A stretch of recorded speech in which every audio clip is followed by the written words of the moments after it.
I've been playing tabletop games for about 14 years now, so I have plenty of horror stories, but this one has always stood out to me.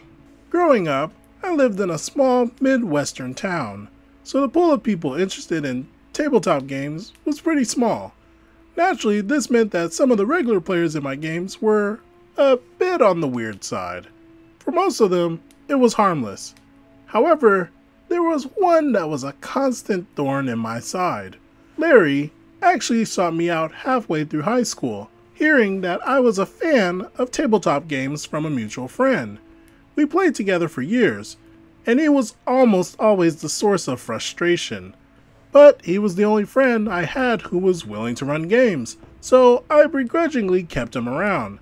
A year or two after graduation, he calls me one night and says he was starting a new game. I was hesitant at first, since I was already running 2 Pathfinder games and playing a Star Wars game, so I had a lot on my plate. As he started to explain the game, I was even more not about it. He had somehow found this terrible homebrew system online that was based off the idea of the player characters being magical girls, and basically begged me to play. I should have trusted my gut and told him no. But seeing as how it was a Monday and I was in between jobs, I didn't really have anything going on, so I agreed. We were to meet at the house of a mutual friend, Gary, to create characters, then spend the remainder of the evening playing. As a side note, Gary had just had a baby and was on paternity leave from his job, so he was used to not sleeping. We met up, and I was immediately caught off guard by the amount of people. It was simply myself, Gary, Larry, and another mutual friend who was Larry's ride. Normally, this wouldn't be too strange, but Larry had made it sound like a big game night on the phone. I shrugged it off and sat down at the table.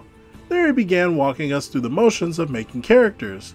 Now, I don't normally like to rag on systems because I understand how difficult building a game from the ground up can be, but this system was complete trash.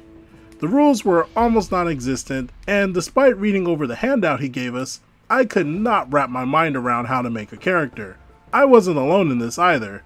Neither of the other two could make heads or tails out of the system. Thinking back on it, maybe Larry wanted it this way, because in the end, he basically made our characters for us. Despite all of this, the longer we sat around, the more I began opening up to the idea. I don't know if it was because of the atmosphere of the night, or if it was because I was actually a really big fan of Sailor Moon as a kid, but I started to open up to the idea of the 3 of us playing anime girls fighting giant monsters. I could think of worse ways to spend a Monday evening than with good friends goofing off in a dumb tabletop game. This atmosphere carried over into the game as well. It all started off super goofy and campy, us lightly poking fun at the tropes of the setting and whatnot. It was a surprisingly good time. Then combat started. The 3 of us were going up against what Larry described as a giant gelatinous ooze with a large eye in the center. Okay, not too weird, because none of us were familiar with the system. We all basically had to let Larry run our characters for us in combat, which I think is exactly what he wanted. I'm sure you all know where this story is going, but I guess I was swept up in the fun of the evening that I was blinded to it. A few rounds into combat, the ooze creature grapples Gary's character. Larry then goes into disturbingly vivid detail about how the ooze begins to melt the girl's clothes off. Everything comes to a screeching halt. All of us give him a look of horror as this is happening. After his turn, we all sat there in silence, staring at him for several minutes, not saying a word. Finally, Gary spoke up by saying, "That's not cool, man." To which Larry immediately got defensive and started basically shouting about how he was the GM and this is part of the game. It's even in the rules, as he defended. The 2 of them started arguing. It's getting heated enough that Larry actually yelled and woke up Gary's baby. Eventually, all 3 of us basically told him that we're not going to play anymore unless he would knock off the weird stuff and stop playing his fantasies at the table. After a few minutes of him whining like a child, he begrudgingly agreed he would not forcibly have his way with any of our characters.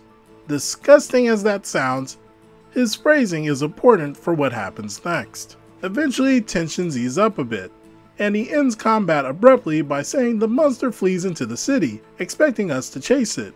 We hesitantly give in, despite the fact that it was getting late and none of us were really in the gaming mood anymore.